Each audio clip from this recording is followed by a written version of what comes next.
ఇక మనం ఎప్పుడు చెప్తూనే ఉంటాం కదా, సిద్దిపేట అంటేనే ఒక ప్రత్యేక రాష్ట్రం అని, సిద్దిపేటలో ఒక ప్రత్యేక రాజ్యాంగం నడుతుందని, వాళ్ళదే రాజ్యం నడుతుందని. అటు కాంగ్రెస్ సర్కార్ అది ఆడ ఏర్పడ్డా కూడా, రాష్ట్రంలో కాంగ్రెస్ అధికారంలో ఉన్నా కూడా సిద్దిపేట వరకు అయితే బీఆర్ఎస్ఏ రాజ్యం నడుస్తుంది, కాంగ్రెస్ వాళ్ళది ఇక్కడ ఏం నడుతుంది అని చెప్పినా కదా. మనం దానికి సంబంధించి హరీష్ రావు రంగనాయక సాగర్లో భూ కబ్జా చేసిందని చెప్పేసి ఆ వార్తలు వేయడానికి కూడా, మనం భూ కబ్జాకు సంబంధించిన విషయాలు వెల్లడించడానికి కూడా మనం హైదరాబాద్ సమాజ్ కూడా ప్రెస్ క్లబ్ పోయి కూడా చెప్పాల్సిన పరిస్థితి. అయితే ఇవాళ దీక్షా దివస్ అనేది అయితే రాష్ట్ర వ్యాప్తంగా చేసిరో, ఇగో దీక్షా దివస్లో భాగంగా సిద్దిపేటలో ఎన్ని కోట్లు పెట్టిరో నాకైతే తెలియదు, కానీ ఒక్కొక్క పోలికి అంటే సుందరీకరణ పేరుతోటి ఈ ఫుట్పాత్ల మీద లైట్లు, అదనపు లైట్లు పెట్టడం, స్ట్రీట్ లైట్లు, ఆ లైట్లు ఈ లైట్లు కాక అదనంగా విద్యుత్ దీపాలతోటి ఇట్లా అలంకరణ చేసారు సిద్దిపేటకి. 50,000 60,000 ఒక్క పోల్కి ఎంత పడ్డదో తెలియదు, కానీ అవి చాలా వరకు ఒక్కొక్కసారి వేస్తున్నారు, ఒక్కోసారి వేస్తలేరు. ఈ వేసిన పోల్ ఎందుకు పనికి వచ్చినాయి ఇవ్వాలంటే వాళ్ళ అధికారానికి వెళ్ళారు కాబట్టి బీఆర్ఎస్ పార్టీ జెండాలు కట్టడానికి పనికి వచ్చినాయి ఆ పోల్స్ ఇవ్వాలి. ఇక చూడరి,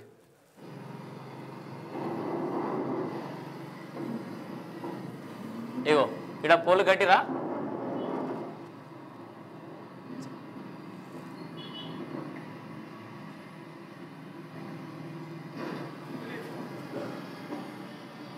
అయ్యో ఇగో ఇగో వేలు ఖర్చు పెట్టి ఏర్పాటు చేసిన పోల్స్కి బీఆర్ఎస్ పార్టీ లోగోతో ఉన్న జెండాలు కట్టిర్రు ఇవాళ.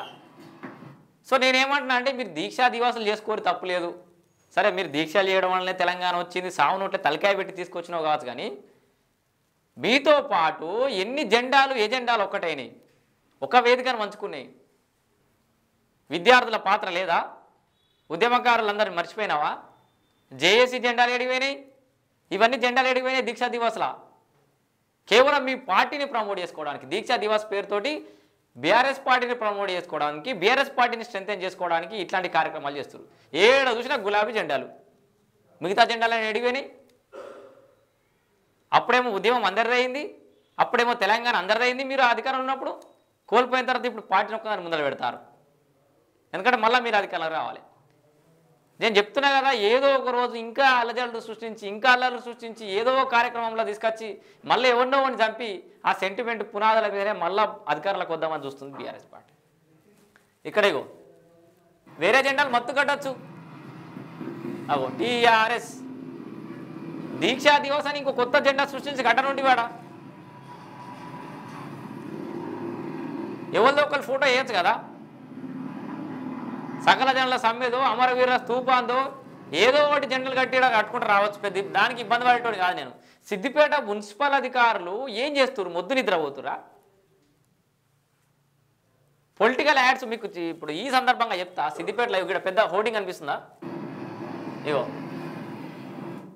ఫ్లెక్సీ వారు ఎప్పుడైతే నడిచిందో సిద్దిపేటలో, కాంగ్రెస్ పార్టీ వాళ్ళు పోయి ఆడ క్యాంప్ ఆఫీస్ కాడ ఫ్లెక్సీలు దింపేసారు, ఇవన్నీ జరిగిందా? ఆ తర్వాత హరీష్ అన్నకు తిక్క రేగినట్టుంది నాకు తెలిసి. ఇక ఇన్ని రోజులు అంటే మనం అధికారులు ఉన్నాం, గడుకోసారి నా బర్త్డేకో మా సార్ బర్త్డేకో వాళ్ళ బర్త్డేకో వీళ్ళ బర్త్డేకో ఫ్లెక్సీలు మా అనుచరులే పడుతూనే ఉన్నాయి. ఇప్పుడు వాళ్ళ అధికారులకు వచ్చారు, మనకి తక్కువ ఉంటే కార్యక్రమాలు వాళ్ళు ఎక్కువ ఉంటాయి, ఆయనతో ఫ్లెక్సీలు బాగా కడతారేమో అని నాకు తెలిసి.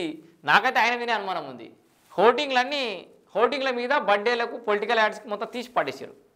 మంచి పరిణామం, కానీ అది మొదటి నుంచే తీసేస్తే ఇంకా బాగుండేదని. డివైడర్ల మధ్యలో హోర్డింగ్లనేమో పొలిటికల్ యాడ్స్ అని మొత్తం తీసేసి ఓన్లీ కమర్షియల్ యాడ్స్కే అవకాశం ఇస్తున్నారు. సిద్దిపేట మున్సిపాలిటీలో అంత నిక్కచ్చిగా నిబద్ధతతో నడుస్తున్న సిద్దిపేట మున్సిపాలిటీలో మరి మున్సిపాలిటీకి సంబంధించిన గీ లైట్ల మీద బీఆర్ఎస్ పార్టీ జెండా ఎందుకు గట్టనిచ్చారు? సో మళ్ళీ అట్లనే ఇవ్వాలి. మనం మన ఛానల్లో లైవ్ కూడా నడుస్తుంది, వీడియో కూడా వేసినాం. సిటిజన్ క్లబ్కి బీఆర్ఎస్ పార్టీ కౌన్సిలర్ అనుకోండి, మేబీ మున్సిపల్ కౌన్సిలర్ మధ్యలో ఏదో వివాదం జరిగిందట. వాళ్ళు అనుమానం వెలుబుచ్చారు, దాన్నే చెప్తున్నా మీకు. సిటిజన్ క్లబ్లో మెంబర్షిప్ అడిగిరట ఈ మున్సిపల్ వాళ్ళు. అడిగితే మేము ఇయ్యమన్నారట వాళ్ళు. 2026 దాకా మా నామ్స్ ప్రకారం 2026 దాకా మెంబర్షిప్ ఇవ్వడానికి లేదు, 2026 ఇస్తామని.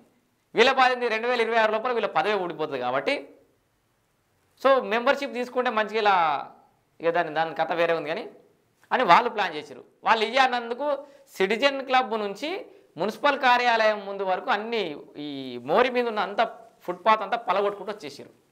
దానికి పునర్నిర్మాణం చేయలేదు. ఓ సాటర్డే సండేస్లో పలగొట్టిరు అన్నట్టు కాదు, వీకెండ్లను ఆ రాత్రి పూటలను పలగొట్టి మళ్ళీ నిర్మాణం చేసి అన్నట్టు కాదు. వ్యాపారాలని ఇప్పుడు 2 రోజుల నుంచి బంద్ పడ్డాయి ఆ ఏరియాలో. కస్టమర్లు ఎవరు రాని పరిస్థితి. దానికి సంబంధించి ఇలా ధర్నా కూడా చేసారు మనకి. మీకు ఆ వీడియో కూడా చూపిస్తే కావాలంటే. సో సిద్దిపేటలో ఏం నడుస్తుందా అంటే ఇదే నడుస్తుంది. ఈ కస్టమర్ ఎట్లా పోవాలంటే నీకు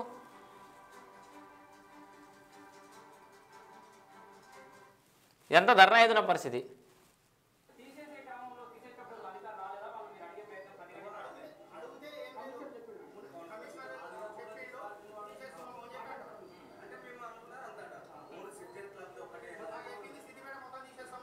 సో వీళ్ళకి ఏం చెప్పారట, సిద్దిపేట మొత్తం ఫుట్పాత్ తొలగిస్తామని చెప్పి భ్రమ పెట్టి ఓన్లీ అక్కడ మాత్రమే కూల్చేసారు.